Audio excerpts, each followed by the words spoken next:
જય શ્રી કૃષ્ણ ગાઈસ। આજે આપણે જો પરોઠા બનાવવાના છે તો એના માટે આપણે પહેલાં મોમોસની ચટણી બનાવશું। આપણે મોમોસ પરોઠા નથી બનાવવા પણ ચટણી અમારે એ ખાઈ, એટલે એના માટે આપણે 2 ટમેટાં લઈ લીધા છે અને 4-5 સૂકેલા મરચાં અને 10-12 લસણની કળી અને થોડુંક મીઠું અને પાણી નાખી અને આને આપણે બાફી લીધા છે। જો થોડુંક પાણી નાખી અને ઢાંકણ ઢાંકી અને આપણે ધીમા ગેસે બફાવા દઈશું। થોડું ઘણું બફાઈ જાય પછી આપણે એની ક્રશ કરી લેશું। જો હવે આપણા ટમેટાં અને લસણ ને મરચાંની સરસ મજાનું બફાઈ ગયું છે। હવે આને આપણે ક્રશ કરી લેશું। જો આને આપણે બ્લેન્ડર ફેરવીને ક્રશ કરી નાખીશું। જો ક્રશ કરી અને આપણે આને ગાળી લેશું। મરચાંના બીજ ને ટમેટાની છાલ ને એવું બધું સરસ મજાનું ગળાઈ જશે। જો આપણે પૂરી તળવાનો જાડો હોય એનાથી ગાળી અને આ ચટણી તૈયાર કરશું। હવે આને આપણે વઘાર કરશું। એના માટે આપણે જો વઘાર માટે આપણે થોડુંક તેલ લઈ લીધું છે। તેલ આવી જાય એટલે એની અંદર આપણે ડાયરેક્ટ આવડું આ ચટણી પેસ્ટ કરી દઈશું। પછી આપણે એને ઉકળવા દઈશું। જો આ તેલ આપણું આવી ગયું છે। આપણે 2-3 દાણા રાઈના નાખી અને જોઈ જોઈએ તેલ એવું છે કે નહીં। જો રાઈ તતડે એટલે આપણે અડધી ટીસ્પૂન જેટલી હિંગ નાખશું અને આવડો આ વઘાર છે ટમેટા છે આપણી ચટણી એને નાખી એડ કરશું।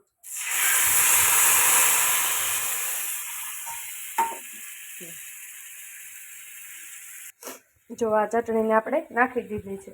હવે એની આપણે થોડીક અમથી હળદર નાખશું। હવે આપણે આને ઉકળવા દઈશું। ટમેટા આપણા બફાઈ ગયેલા છે એટલે બહુ નથી ઉકળવા દેવાની, એવા માત્રની થોડીક અમથી ઉકળવા દઈશું। અને આપણે ખાટી કરવી હોય તો થોડોક રવો પણ એડ કરી શકીએ, પણ આપણે આ પડી એમને પણ થોડીક ઘાટી થઈ જશે। હવે આને ઢાંકીને 1 મિનિટ માટે આપણે ઉકળવા દઈશું। જો આપણી ચટણી થઈ ગઈ છે રેડી। હવે એની અંદર આપણે 2 દાણા ખાંડના નાખી દઈશું। જો 2 દાણા ખાંડના નાખી અને હવે આપણે આને ગેસ બંધ કરી અને થોડીક વાર રહેવા દઈશું એટલે સરસ મજાની ચટણી ઘાટી થઈ જશે। જો ગેસને બંધ કરી દઈશું। જો આપણી ચટણી થઈ ગઈ છે રેડી। હવે આપણે એક તપેલીમાં ટ્રાન્સફર કરી દઈશું। જો આપણે એક તપેલીમાં ટ્રાન્સફર કરી લીધી છે। આના અંદર આપણે સહેજ રવો નાખ્યો એટલે આ થોડી પીળાશ ઉપર આવી છે, નહીંતર સરસ મજાની લાલ પણ થાય। હળદર ન નાખી અને રવો ન નાખી તો સરસ લાલ પણ થાય। તો આવડી આ ચટણી આપણી મોમોસ માટેની રેડી થઈ ગઈ છે। જો આની અંદર આપણે કોથમરીથી ગાર્નિશિંગ કરી અને સર્વ કરી શકીએ, એમને પણ કરી શકીએ। બહુ જ ટેસ્ટી હોય। અને જો ટમેટા મોળા હોય તો આપણે અડધું ફાટું લીંબુ પણ એડ કરી શકીએ। તો તૈયાર છે આપણી ચટણી। હવે આપણે પરોઠા બનાવશું। તે પરોઠા માટેનો આપણે લોટ તૈયાર કર્યો છે।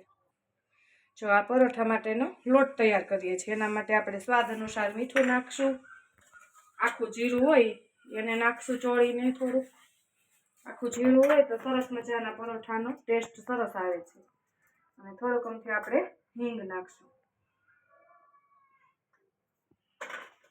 અને આપણે અજમાને થોડાક વાટીને નાખશું। અજમા નાખી અજમા પણ આપણે થોડાક એડ કરશું આટલા। મોળમાંથી આપણે તેલ નાખશું 2 પાવડા જેટલું। હવે આને આપણે લોટ બાંધી લેશું। જો હવે આની અંદર આપણે થોડીક અમથો આપણે રવો નાખશું। રવો નાખીએ એટલે સરસ મજાના ક્રિસ્પી થાય પરોઠા। હવે આને આપણે લોટ બાંધી નાખશું સરસ મજાનો। પરોઠાનો લોટ બાંધશું। અમારી ઘરે સાદા પરોઠા ખાય એટલે સાદા પરોઠાનો લોટ બાંધશું અને આપણે ચા સાથે ખાઈ શકીએ। થોડું પાણી નાખતા જઈ અને સરસ મજાનો લોટ તૈયાર કરશું।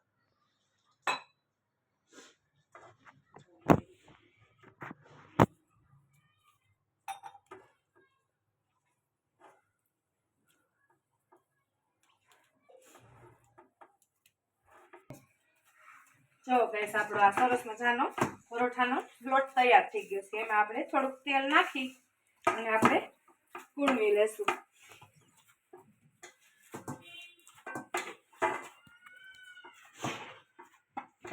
જો આપણો આ લોટ તૈયાર થઈ ગયો છે. આટલો ઢીલો રાખવાનો. હવે આને આપણે ઢાંકીને 5 મિનિટ રહેવા દઈશું. પછી આપણે આના પરોઠા બનાવશું. જો ગાઈસ હવે આપણો પરોઠાનો લોટ કૂણ સરસ મજાની આવી ગઈ છે. જો આવો લોટ આપણે રાખવાનો. હવે આને આપણે વણશું. જો ગાઈસ આપણે આ પરોઠાનો લોટ તૈયાર છે. એમાંથી આપણે પરોઠા વણીશું. જો એક વણ્યું છે. આપણે એને સરસ મજાનું તેલથી તળી છીએ. ધીમા ગેસે તળવાનું. અને આ પરોઠું છે એની અંદર આપણે તેલ ભભરાવી અને એની અંદર આપણે થોડોક લોટ નાખવાનો. પછી પાછું વાળવાનું. જો બસ પાછું સેજ અમથું તેલ ચોપડવાનું. પાછો સેજ લોટ નાખી અને આવી રીતે વાળી આવી રીતે લુઓ તૈયાર કરવાનો. જો પરોઠાનો હવે એને આપણે સરસ વણી લેવાનું. આ વણતું જવાનું અને આ આપણે તરાતું જઈશે. જો આખું તરાશે. જો આ વણાય છે. જો અને આપણે રોટલી વણતા હોય એમ જ વણવાનું, પણ ખૂણા હોય ત્યાં થોડી વધારે પ્રેસ કરવાનું. જો આવી રીતે પછી આવી રીતે આમ વણી નાખવાનું. રોટલી વણતા હોય ને એમ. આપણું પરોઠું થઈ જાય એકદમ રેડી.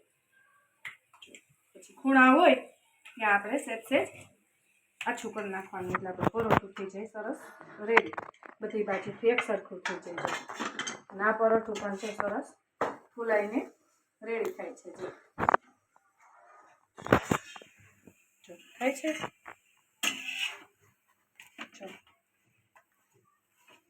આમાં આપણે સેજ અમથું તેલ નાખ્યું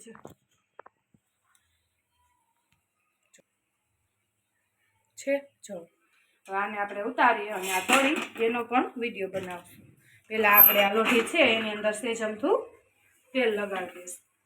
પછી આપણે આ પરોઠું છે એને નાખી દઈશું અને ઉપર પણ આપણે તેલ ચોપડી દઈશું.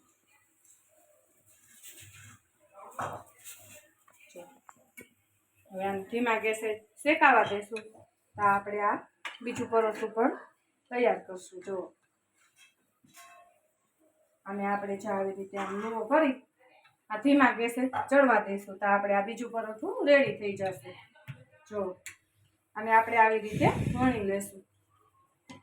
વણી અને આપણે તેલ ચોપડી લોટ નાખી પાછું તેલ ચોપડી લોટ નાખશું અને પાછું વાળી દઈશું. આટલું થાય તો આપણે આ પરોઠાને પણ ઉઠલાવી લઈશું. જો ધીમા ગેસે અને આને પણ આપણે વણતા જઈશું સાથે સાથે. જો આ શેકાય તો આપણે આ વણાઈ જશે. જો અને આપણે પહેલાં ખૂણા લેવાના એટલે આપણું ત્રિકોણવાળું પરોઠું તૈયાર થાય.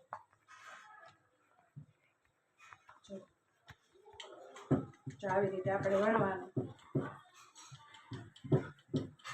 આવી રીતે આપણે રોટલી વણતા હોય એમ જ વણવાનું. પછી છેલ્લે આપણે આને વણી કરવા હાટુથી ખૂણાને વણી લેવાનું. એટલે એક ધારું આપણું પરોઠું સરસ તૈયાર થઈ જાય. જો અને આ પણ આપણું ફૂલાઈને સરસ દડા જેવું પરોઠું તૈયાર થાય છે.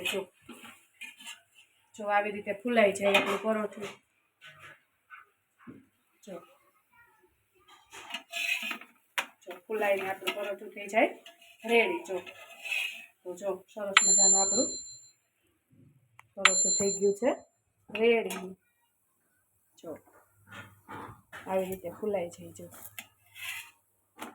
જો શેકાનું છે. જો એક જ વાર આપણે તેલ નાખવાનું તો પણ સરસ મજાના તૈયાર થઈ જાય છે. અને સાથે આપણે ચા પણ બનાવશું. ચા પરોઠા અને ચટણી આપણે કરી છે એ અને થોડી આ આંબલીની ચટણી આપણે સર્વ કરશું પરોઠા સાથે. તો તૈયાર છે જો આપણા ગરમ ગરમ પરોઠા. જો આને આપણે સેજ લોહીને શેકી એની અંદર આપણે પરોઠું નાખી દઈશું અને પાછું ઉપર આપણે શેકી લેશું. આવી રીતે આપણે બધા જ ગરમ ગરમ પરોઠા ઉતારી લેશું. તો પરોઠા અને ચટણી આપણે આવી રીતે તૈયાર કરશું. તો તૈયાર છે આપણા સાદા પરોઠા અને એના માટે આપણે મોમોસની ચટણી અને પરોઠા તૈયાર છે. બાય બાય, જય શ્રી કૃષ્ણ.